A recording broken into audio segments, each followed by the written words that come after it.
Have you ever had one of those days where you feel totally fine one minute and the next you've hit a wall? You're exhausted, foggy, and can barely function? Feels like it comes out of nowhere, right? What if I told you that your body was sending you subtle warning signs hours before that crash?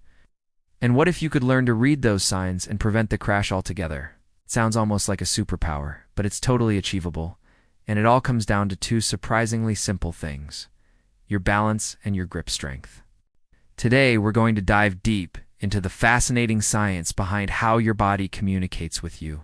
Forget waiting for the obvious signs like yawning or feeling your eyelids get heavy.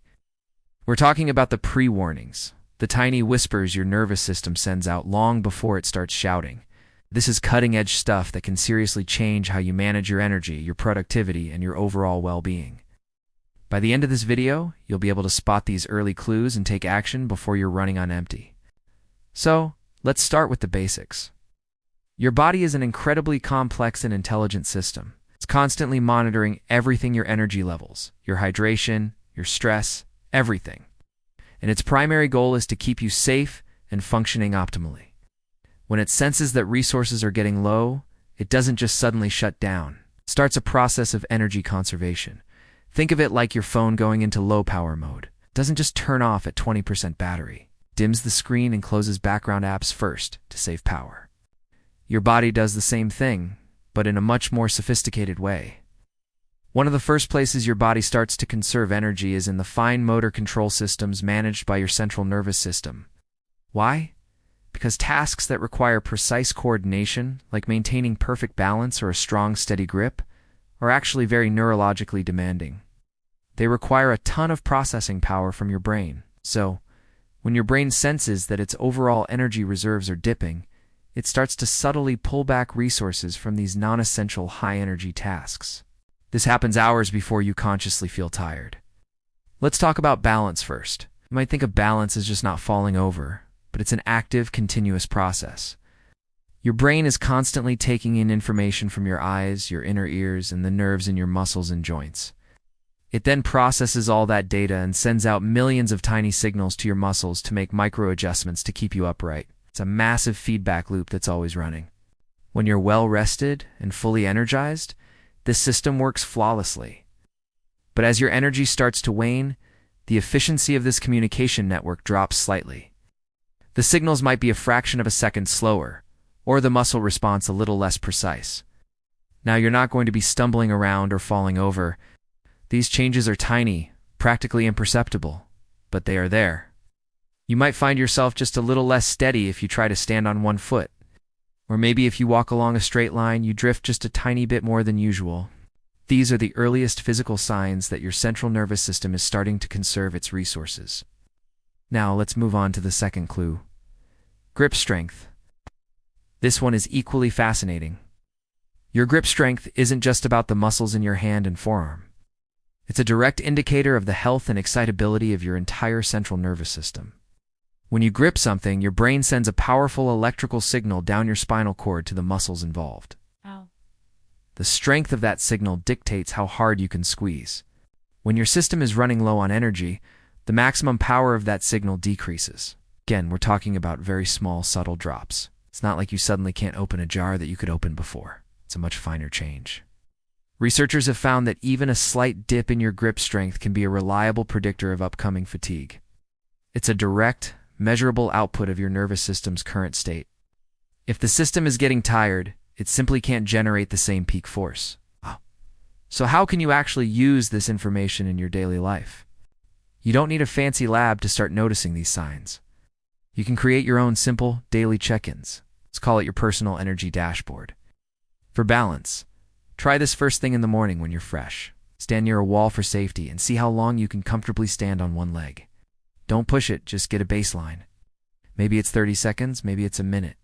The exact time doesn't matter. What matters is what your personal normal feels like. And try it again in the mid-afternoon, around 2 or 3 p.m., when that post-lunch slump often hits. You might notice it's a little harder, might wobble more, or not be able to hold it for as long.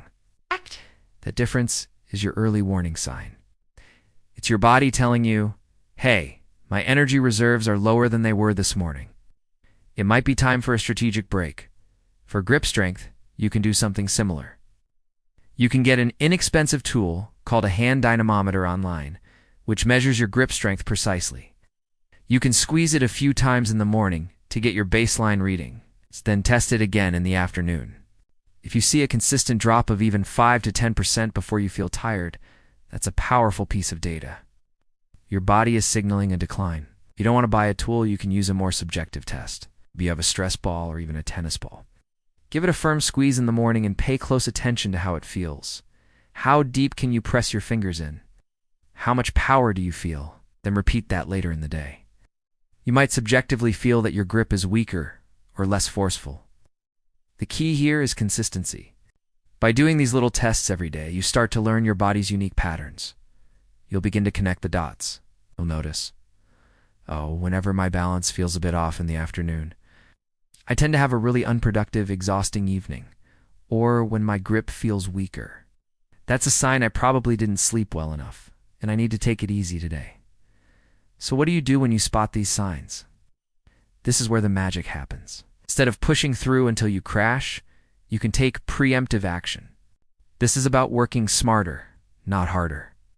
If you notice your balance is a bit shaky or your grip is weak, that's your cue to intervene. Don't reach for another cup of coffee. It's just borrowing energy from later. Instead, try a strategic restorative break. This could be a short 10 to 20-minute walk outside. The gentle movement and natural light can do wonders to reset your nervous system. Or you could do a short session of deep breathing or meditation.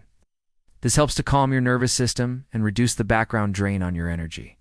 Another powerful option is a short nap, if your schedule allows. A 20-minute power nap can significantly restore your neurological function. Even just stepping away from your screen, stretching, and hydrating with a large glass of water can make a huge difference. The goal is not to stop working, but to refuel before the tank is empty. By listening to these early signals, you move from a reactive state, where you're just dealing with exhaustion after it hits to a proactive state. You become the pilot of your own energy, making small course corrections throughout the day to ensure a smooth journey, instead of waiting for the low fuel warning to start flashing red. This approach can fundamentally change your relationship with productivity and rest. We live in a culture that often praises grinding and hustling until you burn out. But true, sustainable high performance isn't about that. It's about being in tune with your body and respecting its limits. It's about understanding that rest isn't a sign of weakness. It's a non-negotiable part of the performance cycle. Think about it. Elite athletes don't train to the point of injury every day. They have intensely planned cycles of stress and recovery. They and their coaches are constantly monitoring for signs of overtraining and fatigue so they can adjust before a major problem occurs. We should all be treating ourselves like the elite performers of our own lives. Us. So I challenge you to try this for 1 week. Start your own daily energy dashboard. Every morning and every afternoon, do a quick one-leg balance check and a grip strength check. Keep a simple log on your phone or in a notebook. Note the time and how you felt. Did it feel easy, wobbly, weak? Also, note your overall energy level at the end of the day. I promise you'll start to see a connection. You'll learn to spot your personal fatigue predictors, and once you see them, act on them. Take that restorative break. You'll be amazed at how much more you can accomplish, and how much better you'll feel when you're not constantly fighting against a full-blown energy crash. You'll end your days feeling accomplished and still having energy left for your family, your hobbies, and yourself, instead of just collapsing on the couch. This is about building a better, more sustainable relationship with your body. It's about listening to its whispers, so you never have to hear it scream. Thank you so much for watching. I hope you found this helpful. If you try out the energy dashboard, I'd love to hear about your experience in the comments below. And if you enjoyed this video and want more tips on how to work with your body, not against it, make sure to like and subscribe for more content. See you in the next one.